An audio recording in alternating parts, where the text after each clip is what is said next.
I apologize. There might be some airplanes here and there. We're going to delve into the Celtics versus Mavericks series. I'm going to make a poll question and I'm going to open up the chat.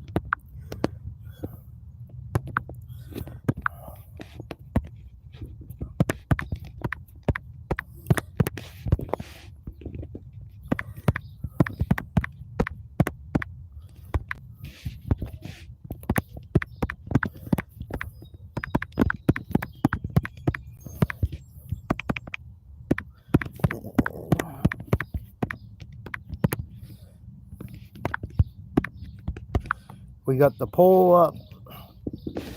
Hopefully this works. It would be wonderful if it works. It doesn't like being outside. All right. Got our poll up. Got our chat up. Please subscribe to Nate's Live Talk if you haven't. It mean a lot to me. Hope everyone had a great week. Hope you enjoyed the stuff we're doing. I got some interviews coming very soon. I got to call a few people back. Been very busy. I apologize. And it's been hot and just it's been a long week. The last 2 weeks been long for some reason. But if you want to get a hold of me, hit me up at Nate's Live Talk at yahoo.com or Nate's Live Talk on Instagram. So let's look into this series a little bit. I might do a couple of these. We'll see how it goes.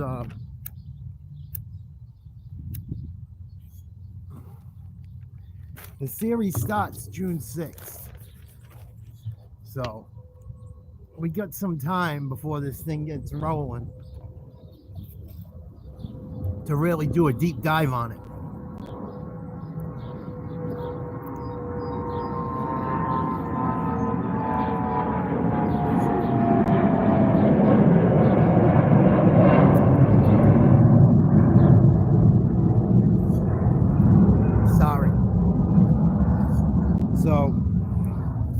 First game's June 6th, 8:30.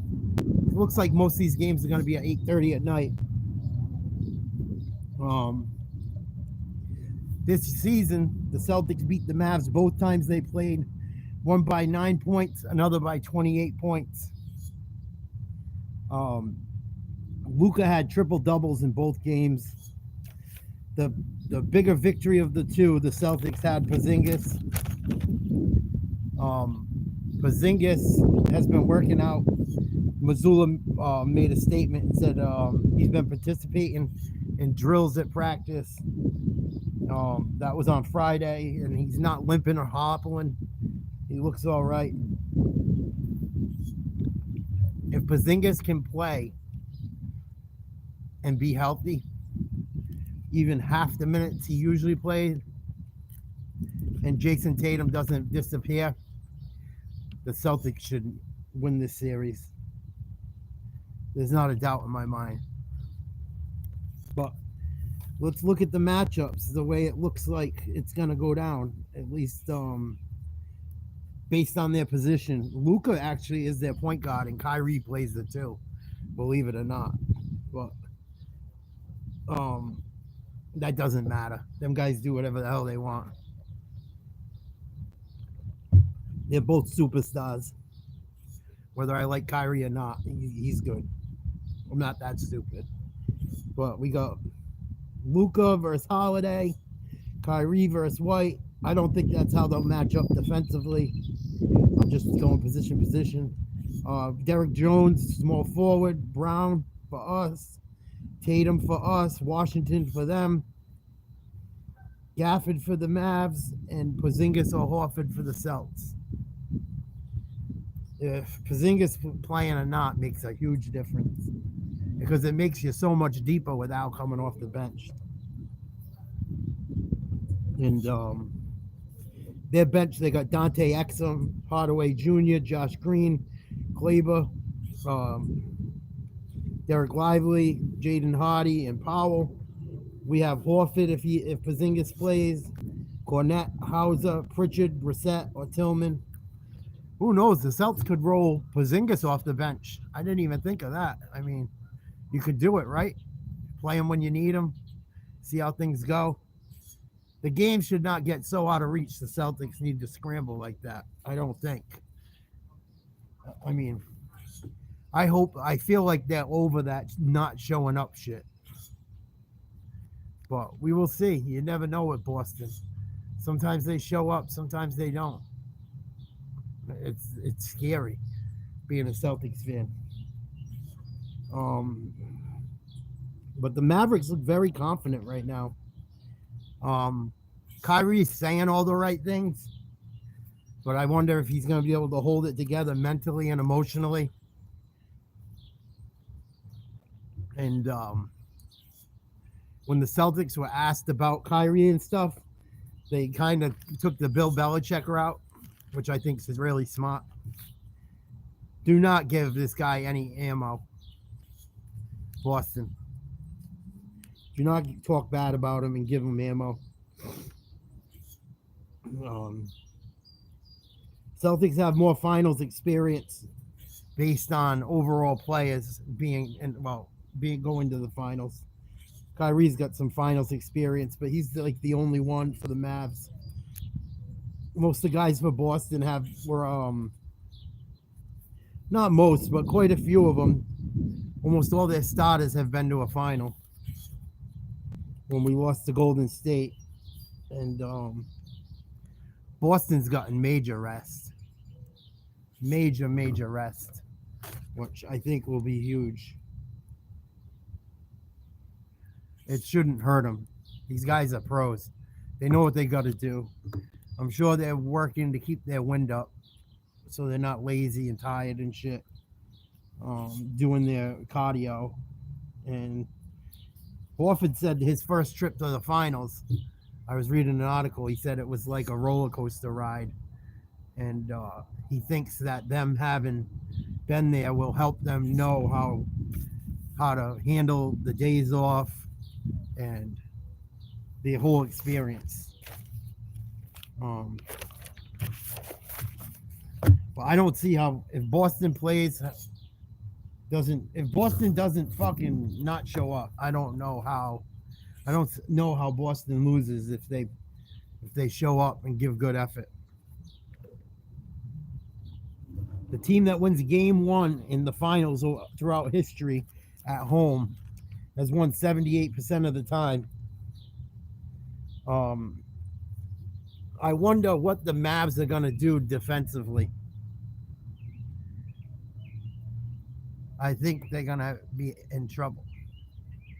When I was looking at it and doing a little research on it and listening to some sports talk today,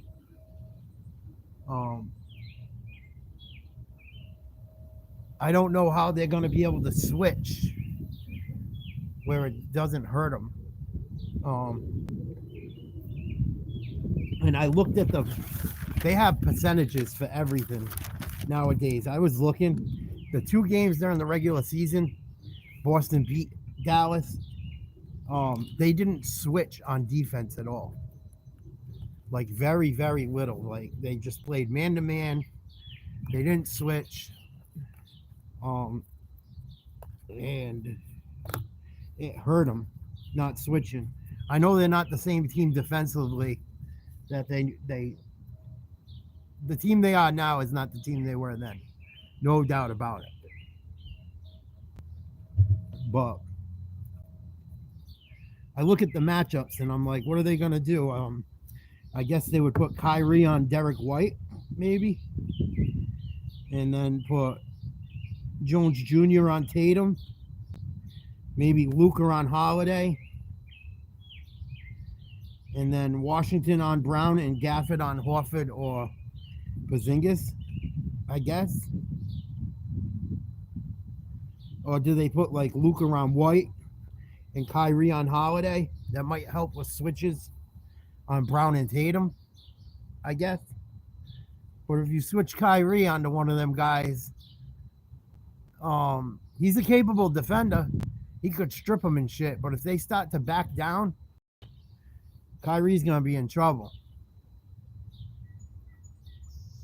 But if you switch Luka,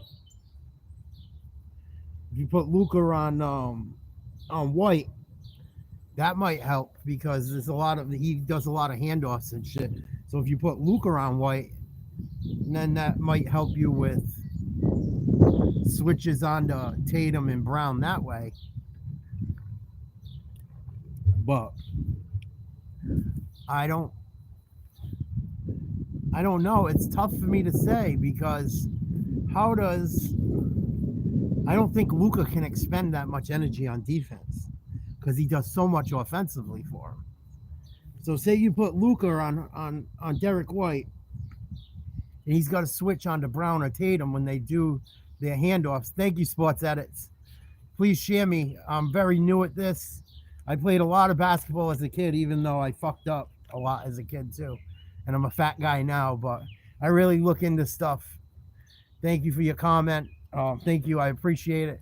But I look into things and I watch basketball differently than your average fan. I know X's and O's of basketball. People might not believe it, but if you put Luka on White, and I know Dallas didn't switch earlier in the year when they played Boston, but they're gonna have to fucking switch. There's no way around it, or they're just gonna get.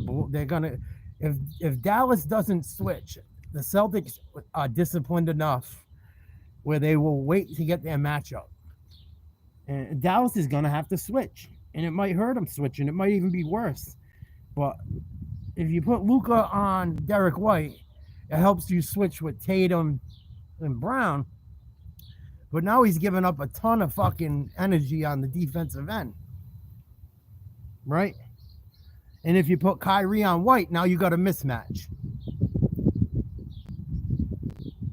Either way. So that's one way to look at it, right? And then any of them other guys is a mismatch as long as they're fucking away from the rim. Like you put Gafford, if Gafford switches, you go big on either of the big guys. They're gonna the switches for Dallas. They're gonna kill them, I think. Boston's got to make their shots and not shoot too many threes. And when they get offensive rebounds, not keep putting up threes. But defensively, I don't know what Dallas does to fucking stop Boston from putting up points. I don't know what they do. And we know Boston's switching. We fucking switch everything. When I played competitive fucking hoops as a kid, that was one of the first things they taught us. You fucking call out picks and you switch. Switch. You can't play defense. You can't guard a fucking big, or you can't guard a smaller guy. You won't get on the floor. You know, it's just, you got, especially in today's NBA, if you can't fucking have guys that can defend all five positions, they're hard to carry on a roster. That's why Isaiah Thomas, the Celtics Isaiah Thomas, not the Pistons Isaiah Thomas, isn't fucking, that's why they got rid of him, unfortunately. He's fucking 5'9", 5'10". He's not a big guy. Every time in the playoffs, they fucking got up against a good team or a team that was smart. He was a defensive liability. All you got to do is fucking switch or get his, even if it was a little bit bigger guard or a guard that was 6'3". I mean, Chris Paul could fucking back him down. He's not huge. So you get a small guy like fucking Isaiah Thomas back, quite a few years back now, but he's just going to get back down. You know, he's a liability. That's why people say he got fucked and stuff, but it's just, and he did. I love Isaiah, man. I feel horrible for what happened to him. And he had a rough run, but I don't see how Dallas defends Boston. I don't see it. I don't see how Dallas, and even when they switch, they're gonna, every fucking, Boston will keep messing around till they get the matchup they want. If they do what they're supposed to. And they've done it all playoffs long. I've watched a lot. And I've listened to a lot of sports talk, and I've watched the percentages and the stats. And I don't see how Dallas stops him on deep. I don't see how Dallas can defend him with the personnel they have.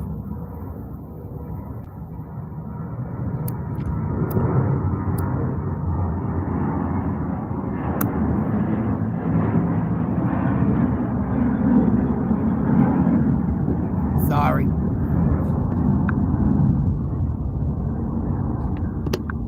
Oh, we got some Celtic folks. So yeah, I think that's going to be the fucking...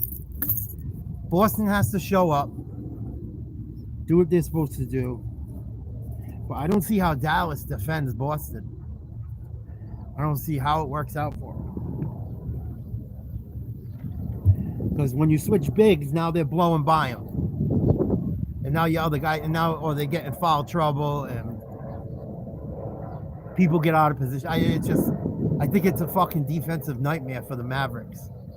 I think the Mavericks are gonna have a fucking really hard time defending. I don't see how they stop Boston from scoring 120 points a night with the guys they have. As long as Boston does what they're supposed to. And if Porzingis comes back anything like he's been, now you're really fucked, you know? Because now you got Al coming in fresh and shit. Now you got fucking Cornette coming in. You can go big. Take that lob away from fucking Dallas that they've been taking advantage of. I also, if I was Boston, would keep Luka off the three-point line. You can't let him just fucking air threes out. Let him fucking drive. Let someone else beat you. I think they're better off letting fucking make either that or lock down everyone but Luka and Kyrie. And you could probably still win. As long as they're not hitting too many threes. If you can get, I mean, Luka could probably score 50 points as long as he's not hitting a bunch of threes and opening everything else up. And you could probably still win. Which is crazy to think. But if Boston shuts everyone else down and Kyrie has fucking 30 and Luka has 50 and everyone else doesn't do shit, you know, even if you have two other guys get 10 points, it's 100 points. I don't see how the Mavericks keep the fucking Celtics from getting what they want offensively with the personnel they have. I don't see it. But I could be wrong. It's just something I noticed looking into it the last day or two. I'm going to make more videos leading up to the final, but I think the Celtics are going to just be too much offensively for what the Mavericks have to match up on defense. And I don't think the Celtics, they play together a long time. They're not going to do dumb shit, I don't think. And on top of it, you got Kyrie. You don't know if he's going to hold it together mentally and emotionally with the fucking Boston. Boston's going to go nuts, man. And people in Boston already been labeled racist. Fucking, I hear it all the time when I announce the games and lives. They call me all kinds of shit, whatever. We've already been labeled what we are, so fucking, it's not going to matter anymore. No matter how they act, people are going to say that. Boston fans are fucking nasty sometimes. I agree. I've gone to a lot of games, all different sports. They say some nasty shit. I know they do. But they're going to get in Kyrie's head, man. I went and saw Kyrie when he played for the Nets in his first game back. And he was fucking losing it out there. He was telling people, he was like, on the way to the locker room, he told some fucking kid to go fuck themselves. I saw it. I had good seats. And there's actually tape out there with him like doing it and shit. If you go online and look on like YouTube shorts. So he like gets emotional. He's put on a good act this year so far, but I don't think Kyrie is taking that step. I think he's just on a good run. I think he's one bad comment and a couple bad games away from having another meltdown. And I just don't see how Dallas does enough defense. I don't see how Dallas gets enough stops. That's all I got for right now, but I don't see how Dallas gets enough stops. Don't see it. Even without Porzingis, I don't see it. But we will see what happens. Thank you guys for tuning in. Mr. Edits, thank you for the compliment. I appreciate you being kind and appreciating what I put out there. You other guys, thank you for the kind words. I'm not Mickey the Dope. I'm not Michael Jordan. I'm not an NBA huge player, but I know X's and O's. I know how the game works. I'm not a fucking idiot. Played a lot of organized basketball. I watch a lot of basketball. I'm not an idiot. We're going to also be announcing UFC, at least the last few fights of the night on Saturday night. I'll do a live play-by-play of at least the last few. Definitely do the Strickland Costa fight. I'll definitely be doing the main event. Maybe a couple others. We'll see how the night goes. But yeah, Nate's Live Talk. Please subscribe if you like us. I appreciate all the support. I appreciate everyone from tuning in and taking some time out of their busy lives to hang with us. Some videos do better than others. I don't set expectations really. Sometimes things are hot, sometimes things are not. It is what it is. I'm going to keep grinding though. I'm going to keep grinding. Thank you guys for hanging. Thank you guys for sticking with me. Thanks Sports Edits for your kind words. I'm going to try and start setting up some lives like a day ahead or 2 days ahead and see if that helps get some more people in here. When I do the lives, I know people are busy and shit, but I know people watch. Fucking please say whatever you want. It's an open discussion. I'll read your comments. I'm not that type of guy. So I don't know what it is lately. People don't like to talk. It's odd to me. I talked to a veteran today, and he was going to let me interview him, a Purple Heart. And then he didn't want to do it all of a sudden. And I respect him. I respect him and everything, but people don't like, I'm surprised people have a fear of public speaking or saying something. I don't know if it's because of like the woke mob or people are afraid of something. I don't know what it is. I just find it odd. Or maybe some people just want to sit back and watch me run my mouth. I'm surprised if that's it. I doubt that. But if you do, thank you. That's what I have so far with this breakdown. We'll do some more breakdowns. We'll talk a little bit more before the series gets started. June 6th is game 1, 8:30 at the Garden. At the Garden. I already told you guys I'm going to that fucking banner raising. They got to do it. They got to fucking do it. Please, please, Lord. Please. I've been a good fucking boy. Please. It's Nate's Live Talk. Over and out. Love you guys. Be good. Have a great weekend. UFC tomorrow night. We'll be doing it. I'm on the East Coast. Keep that in mind if you watch me elsewhere. I usually write EST. That's Eastern Standard Time. For you guys that need a little bit of extra help. Fucking with you. Thank you so much for watching. Watch the breakdown. Check it out if you just came in. I'm sorry. It's a wrap. Peace.